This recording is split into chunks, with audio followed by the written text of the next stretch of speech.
Hi, hello people, good afternoon, welcome to the channel. I did put a short out the other day saying I was going to do a video today, even though, well, not that I don't want to. I do enjoy doing the videos for YouTube, but it's just the past couple of weeks have been difficult on a major level, let's put it that way. And I suppose sharing might help, I guess. And I'll start at the beginning. I got back from London, having seen Broken Peach. I got back on the Saturday, and yeah, the weekend was okay. It was kind of like normal. And then on the Wednesday, I'd noticed that my next door neighbour, who's a 78-year-old guy and a creature of habit, hadn't put his wheelie bin out for collection. For those of you in foreign countries, a wheelie bin is a very large waste disposal bin that you keep at the front of your house, and you put it out on a night and the council empty it the next morning. But he hadn't put his out, and he normally did, so I put it out for him. And then the next day I noticed that he hadn't put it back after it had been emptied, so I put it back in his front garden for him and went about my day. I was a bit worried about him because, like I say, he's a creature of habit and he always put things out and etc, etc. So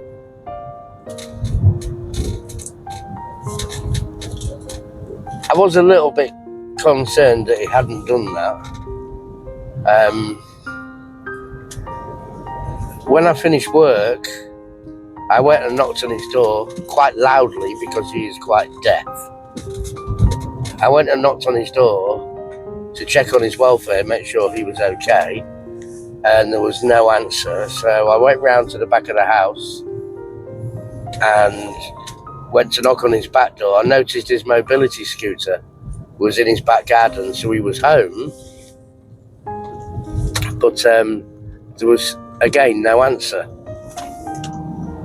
So I thought something was amiss, and I was really concerned for him.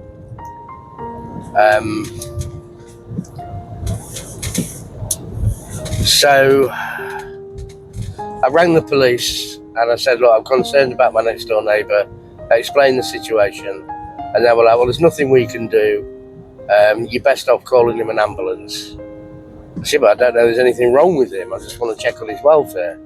Well, the best thing to do is call an ambulance. So I was like, right, okay. And then I remembered that a friend of mine called Rachel used to take him dinners and do a bit of shopping for him when he needed. So I managed to get in touch with Rachel, and she came round with her husband, and they had a key to the guy's house. And the key wouldn't work in the door, but after about 5 minutes of struggling, we eventually got the front door open. And we found him, bless him, on his front room floor, trapped between his sofa and his TV cabinet, and his TV was on top of him. So he'd fallen, looked like he'd grabbed the TV for support, and it had gone, his legs had gone, and the TV had fallen on top of him and pinned him down. And because he's like old and frail, he couldn't move. Now, I surmised he'd been there at least 24 hours. So me and Steve checked him over, made sure he wasn't bleeding, made sure he had no broken bones. And between us, we picked him up and we got him sat on his sofa. He was very weak. He could hardly talk, but he could talk, but not very well. And Rachel rang an ambulance, and the ambulance took loads of details, and we managed to get his date of birth, and the ambulance was there fairly quickly, actually, within about 20 minutes or so. The ambulance came and took him to hospital, and the next morning he died, passed away. Really, really sad. It was like such a shock. I know he had no family in Immingham. He's got a daughter in Sheffield and some sisters, I later learned, in Brighton. But there's no immediate family, and he was like, how do we get in touch with him? The hospital had his phone, they had all his personal effects, so there was no way of him informing his family, which is really tragic. But over the course of the weekend, Rachel managed to get in touch with one of his sisters in Brighton, and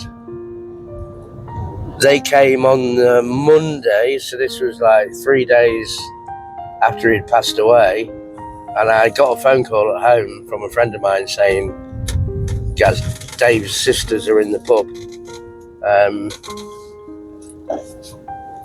They'd like to meet you." And I said, right, okay. So I walked round to the pub. No, I drove actually because I had stuff to do. I drove round to the pub and met his sisters, and they were like thanking me for, raising the alarm and being concerned. And I offered my condolences, and then I chatted with them for like 10 minutes, and they explained that they were getting in touch with his daughter and they'd take care of things from now on, which was good. And I went off and went about what I had to do. When I got home, I noticed that his front door was ajar. And so I knocked on, and both of his sisters were in there trying to sort through his personal effects. And, I would imagine, try and get together names, addresses, things like that from his diary. So I said to them, I said, look, would you like me to put his mobility scooter in my shed under lock and key?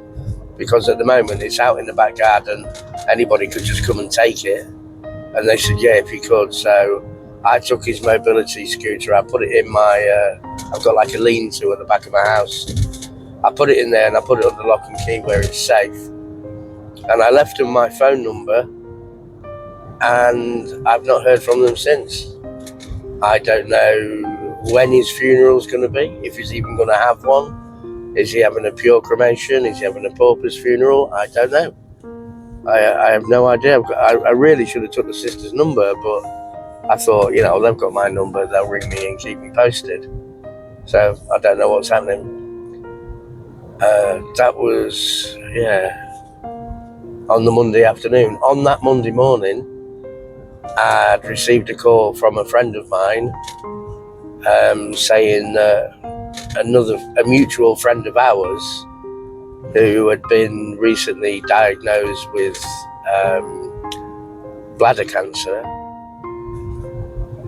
and he'd had treatment, and we were under the impression that the treatment was successful and that he was making a recovery. But my friend rang me and he went, sorry guys, but no, he's in a bad way. I'm not going to name names because, keep people's dignity. He said, I'm really sorry. He said, but he's not in a good way. He's lost a lot of weight and he's coughing up blood, and it's a matter of days. And I was like, oh no, you got to be kidding. He went, no, I'm sorry, mate. I said, right, okay. I said, I'll make a point of getting to see him this week then. And he went, yeah, you'll need to. And then, so that was the Monday morning. On the Monday afternoon, I met my neighbour's sisters to, talk to them about what had happened. And then the following morning, literally Tuesday morning, I had a phone call from the friend who'd rung me about my mate.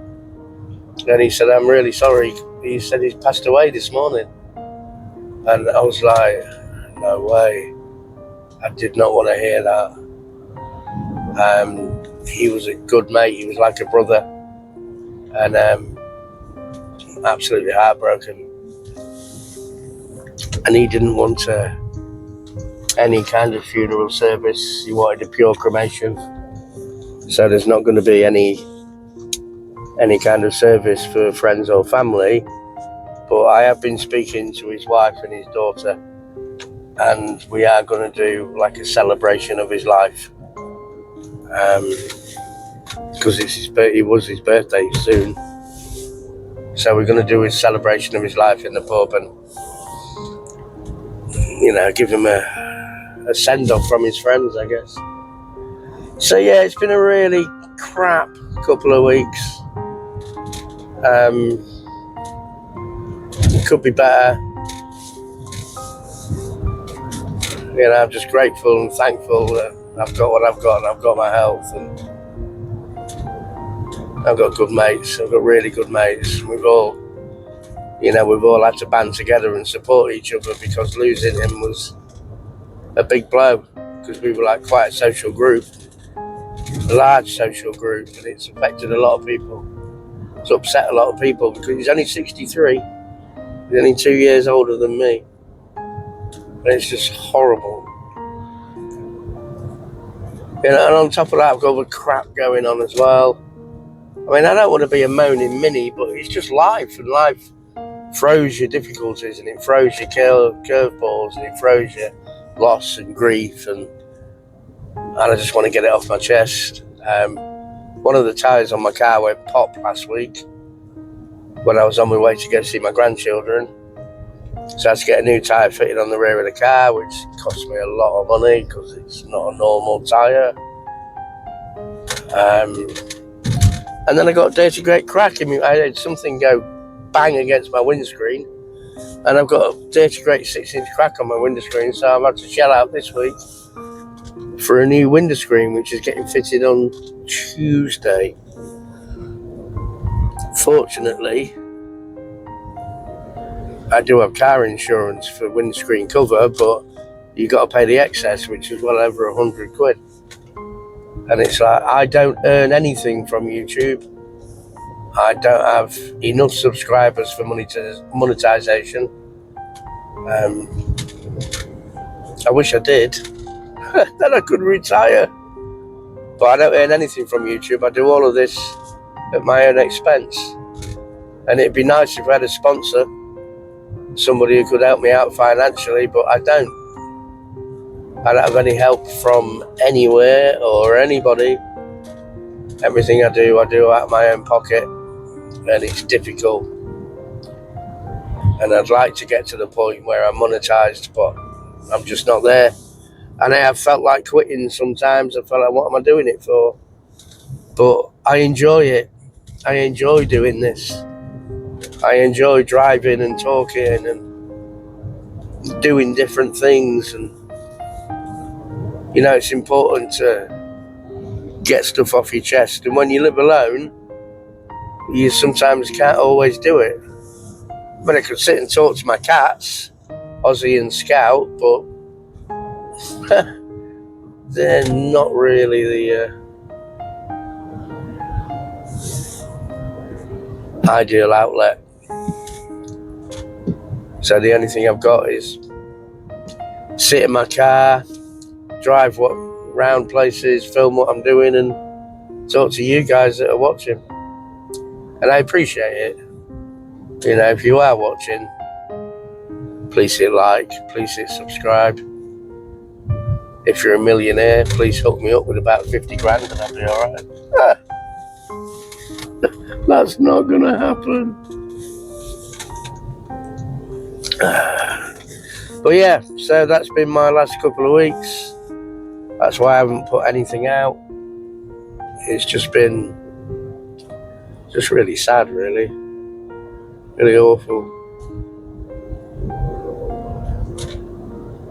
I think there's a point to this. There has to be some kind of message. Yeah.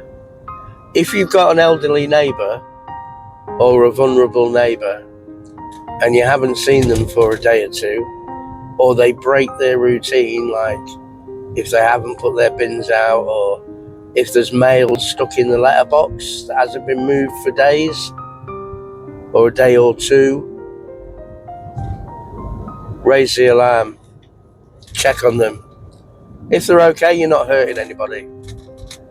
But if they're not okay, you might just save their life. And I'm kind of gutted that I didn't notice sooner something wasn't right with Dave, and I didn't raise the alarm sooner.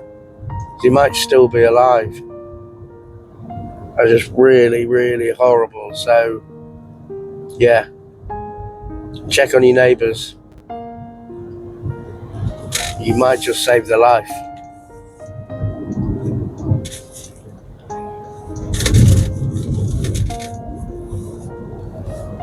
And if you've got friends that are poorly or in bad health, stay in touch with them. Let them know you're there. Let them know you care. Because when they've gone, there's nothing you can do about it, except have them in your prayers.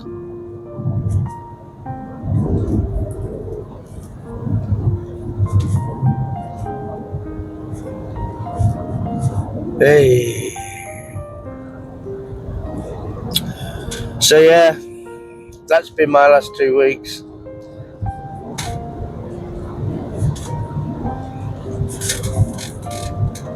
I wish it had been different, but it hasn't been. It's been what it is. It is what it is. I can't change it. Nothing I can do about it. You just have to accept it, get on with life, and be grateful. Be really grateful for what you've got. And be thankful that you're not in a worse place than you're in. Because trust me, it really could be a whole lot worse. So I'm unable to actually stop the video at the moment because I'm concentrating on driving.